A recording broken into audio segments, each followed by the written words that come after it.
नमस्कार दोस्तों। तो आज हम पहुंच चुके हैं केदारनाथ मंदिर। केदारनाथ मंदिर भारत के उत्तराखंड राज्य के रुद्रप्रयाग जिले में स्थित है। यह मंदिर भगवान शिव को समर्पित है और 4 धामों तथा 5 केदार में से एक प्रमुख तीर्थ है। यह मंदिर हिमालय की गोद में मंदाकिनी नदी के किनारे 3583 मीटर लगभग 11,755 फीट की ऊंचाई पर स्थित है। ऐसा कहा जाता है कि महाभारत युद्ध के पश्चात पांडव अपने पापों का प्रायश्चित करने के लिए भगवान शिव की खोज में हिमालय आए। भगवान शिव उनसे रुष्ट होकर भैंसे का रूप धारण कर केदारनाथ में छिप गए। पांडवों ने उन्हें पहचान लिया तो शिव जी भूमिगत होने लगे। तभी भीम ने उन्हें पकड़ने की कोशिश की और उनका पीठ भाग यहाँ प्रकट हुआ। आप देख सकते हैं कि ये पूरा परिसर केदारनाथ मंदिर क्षेत्र का है, जहाँ पर सारे भक्तगण श्रद्धालु इकट्ठा हैं। और ये जो ऊपर दिखाई दे रहा झरना, ये झरना पहाड़ों से आ रहा है, जहाँ पर वासुकी ताल बना है। यहाँ पर भगवान शिव की पीठ है और बाकी शरीर के अंग पंच केदार के अन्य मंदिरों में प्रकट हुए, जिसमें भगवान शिव का भुज जो है तुंगनाथ मंदिर में है। और ये तुंगनाथ मंदिर भी उत्तराखंड में ही बना हुआ है। तो जब आप उत्तराखंड के तुंगनाथ मंदिर जाएंगे तो वहाँ पर आप भगवान के भुज का दर्शन करेंगे। देखिए, पूरा जो केदारनाथ मंदिर है ये चारों तरफ पहाड़ी से घिरा है। यहाँ पर आने का एक ही जो मंदाकिनी नदी है, उसी मंदाकिनी नदी के किनारे किनारे लोग दर्शन करने के लिए आते हैं। और पहाड़ों पर खूब बर्फ़ होती है, हरियाली रहती है और यहाँ पत्थर गिरने का भी डर होता है। तो अगर जो भगवान के शिव के भुज का दर्शन करना चाहते हैं तो आप तुंगनाथ मंदिर के दर्शन करें। और अगर मुख का दर्शन करना चाहते हैं तो वो रुद्रनाथ मंदिर में है, जो वो भी उत्तराखंड में ही है। और नाभि जो है मध्य महेश्वर में है तथा जटा जो है कल्पेश्वर में है, जो कि कर्णप्रयाग में आता है। तो आप कल्पेश्वर मंदिर जाएंगे, वहाँ पर आप भगवान शिव के जटा का दर्शन करेंगे। इन पांचों पंच तीर्थ यहीं पर महादेव के स्थित हैं। केदार का अर्थ होता है क्षेत्र या मैदान। आप देखिए, सामने सेल्फी पॉइंट बना है, जहाँ पर आप भगवान शिव का ओम का जो चिन्ह है वो बना है और यहीं पर लोग खड़े होकर लोग सेल्फी भी ले रहे हैं और यादगार के रूप में फ़ोटो खिंचवा रहे हैं, जिससे उनको जीवन भर याद रहे। और ये जो नीचे नदी बह रही है, यही नदी मंदाकिनी नदी के रूप में जानी जाती है। ऊपर से पहाड़ों से, झरनों से जो सारा पानी आता है, यही मंदाकिनी होकर जाता है। सामने ये भगवान केदारनाथ का मंदिर का पृष्ठ भाग है, जो 2013 में आई बाढ़ को पत्थर ने रोक लिया था। और ये जो मंदाकिनी नदी बहती हुई जाती है नीचे 18 किलोमीटर, जहाँ पर गौरी कुंड है, वहीं गौरी कुंड के पास माँ पार्वती ने कठोर तप किया था। तब भगवान प्रसन्न होकर के उन्हें उनसे विवाह करने का आशीर्वाद दिया था। गौरी कुंड को माँ पार्वती का तप स्थान और प्रेम का जाना जाता है। गौरी मीन पार्वती और कुंड, वहाँ पर एक गर्म स्थान है जहाँ पर स्नान करते हैं। ये सामने जो आपको छोटे छोटे कुछ उभार के रूप में दिखाई दे रहे, वो पत्थर रखे हुए हैं, जिन पत्थरों पर लोग एक पत्थर के ऊपर दूसरा पत्थर रखते हैं। यानी वो ये मान्यता करते हैं भगवान हम इस तरह का घर बनाएंगे, हमें इस तरह के घर बनाने की शक्ति प्रदान के। ये देखिए, लाखों करोड़ों लोगों ने अपनी आस्थाएं भगवान के सामने प्रकट की हैं। शिव जी का यह रूप जो है दुखों को नाश करने वाला कहा जाता है। माना जाता है कि आदि शंकराचार्य ने 8वीं शताब्दी में इस मंदिर का पुनर्निर्माण किया था। वहीं पास में ही समाधि भी ली। ये सामने जो दिखाई दे रहा है गोल गोल, ये शंकराचार्य की समाधि है। इसके अंदर आप जाएंगे, अंदर भगवान शिव की मूर्ति बनी है।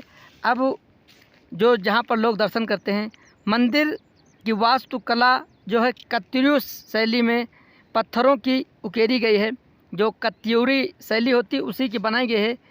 उसकी दीवारें मोटी पत्थरों की बनी हुई हैं और बिना सीमेंट या चूने की जुड़ी हुई है। ये भी खास बात। ये सामने जो गोल दिखाई दे रहा है यही भगवान शंकराचार्य, आदि शंकराचार्य की समाधि है। शंकराचार्य हिंदू यानी सनातन धर्म के सबसे बड़े धार्मिक गुरु होते हैं।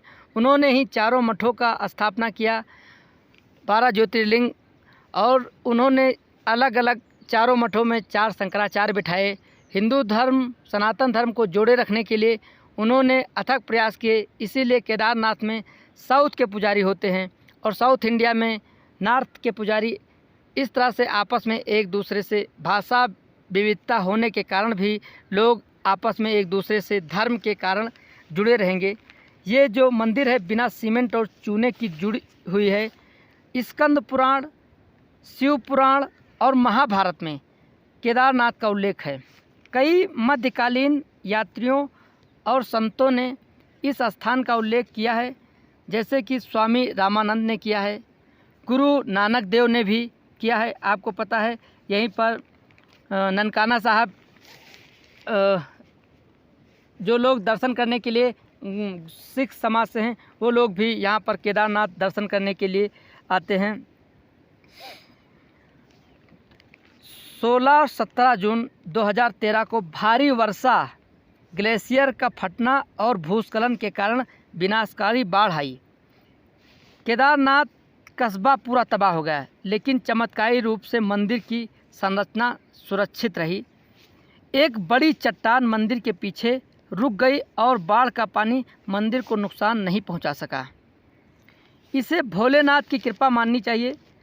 केदारनाथ 12 ज्योतिर्लिंगों में से एक है, या 4 धाम, जो 4 धाम है बद्रीनाथ, केदारनाथ, गंगोत्री, यमुनोत्री, उनमें से यह एक हिस्सा है।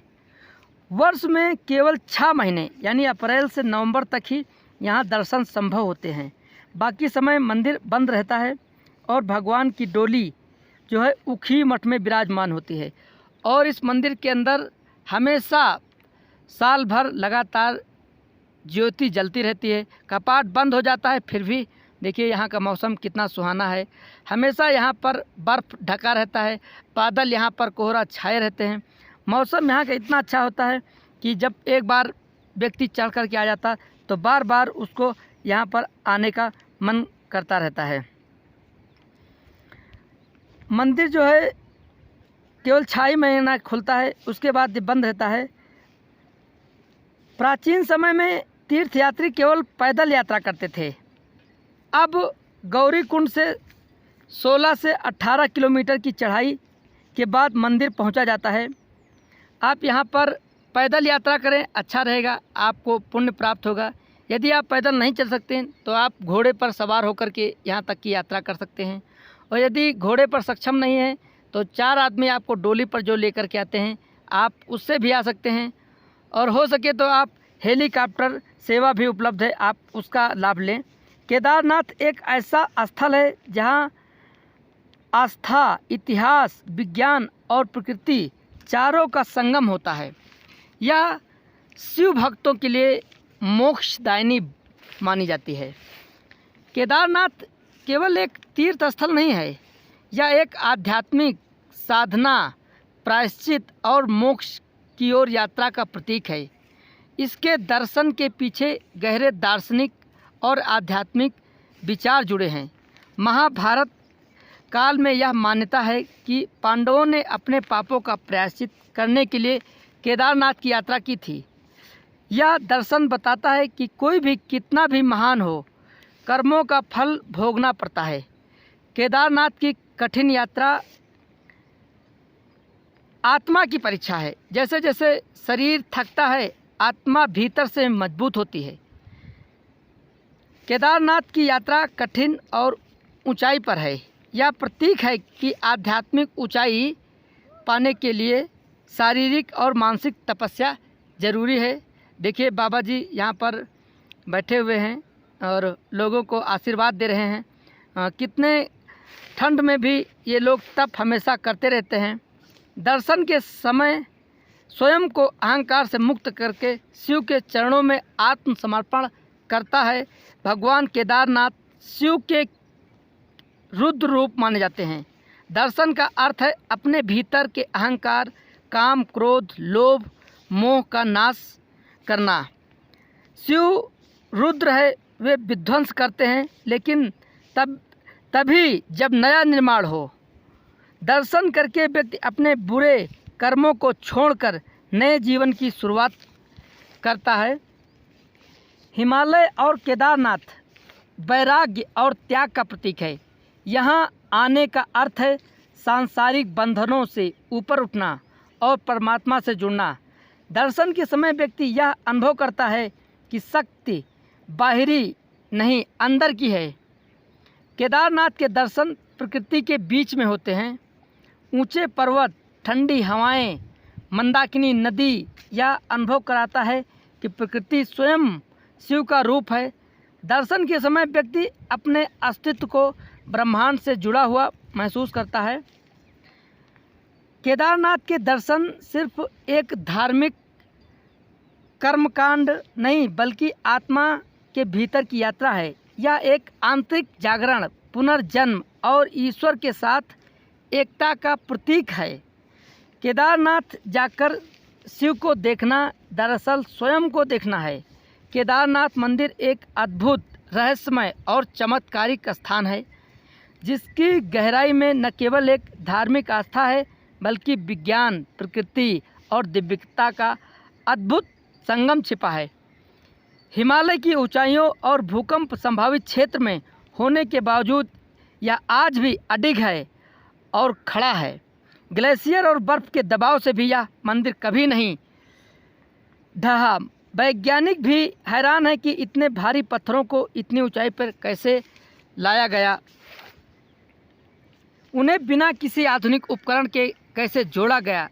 2013 में जब केदारनाथ में विनाशकारी बाढ़ आई तब मंदिर के पीछे विशाल चट्टान आकर रुक गई। इस चट्टान ने मंदिर के बाढ़ की सीधी टक्कर से बचा लिया। पूरा शहर तबाह हो गया लेकिन मंदिर सुरक्षित रहा। उसके चारों ओर पानी, कीचड़ और मलबा बनता रहा। उस चट्टान को भगवान एक रक्षक कहा गया। आज भी वो मंदिर के पीछे मौजूद है। शिव जी के शरीर में 5 अंग पंच केदार में प्रकट हुए। केदारनाथ में केवल पीठ की पूजा होती है। यह असामान्य है क्योंकि किसी भी मंदिर में पीठ की पूजा मुख्य रूप से नहीं होती। यह दर्शाता है कि जब शिव स्वयं संसार से छिपना चाहें तब भी उन्हें ढूंढ लेते हैं। यह भक्ति की शक्ति और तपस्या के प्रभाव का प्रतीक है। यह मंदिर समुद्र तल से करीब 3583 मीटर की ऊंचाई पर है, जहां सामान्यतः जीवन कठिन होता है। यहां साल में 6 महीने तक बर्फ जमी रहती है, लेकिन मंदिर की संरचना सालों से स्थिर है और अडिग है। कहा जाता है कि 8वीं शताब्दी में आदि शंकराचार्य ने यहीं समाधि ली थी।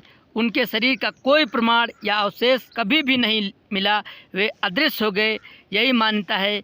यह एक आध्यात्मिक संकेत है कि जब योगी पूर्ण सिद्ध हो जाता है तो वह देह से मुक्त होकर ब्रह्म में लीन हो जाता है। कई साधक मानते हैं कि केदारनाथ कोई सामान्य स्थान नहीं बल्कि एक ऊर्जा का केंद्र है, यानी एनर्जी वर्टेक्स। यहाँ ध्यान करने से चेतना उच्च स्तर पर पहुँचती है और आध्यात्मिक अनुभव गहरे होते हैं। वैज्ञानिक भी मानते हैं कि हिमालय में कुछ स्थानों पर जियोमैग्नेटिक फील्ड ज़्यादा शक्तिशाली होते हैं। केदारनाथ उनमें से एक माना जाता है। केदारनाथ का रहस्य केवल भौतिक या चमत्कारिक नहीं है, वे आध्यात्मिक चेतना, ब्रह्म ज्ञान और श्रद्धा की पराकाष्ठा का परिचायक हैं। जहाँ विज्ञान थम जाता है वहाँ से विश्वास और भक्ति शुरू होती है। यही है केदारनाथ।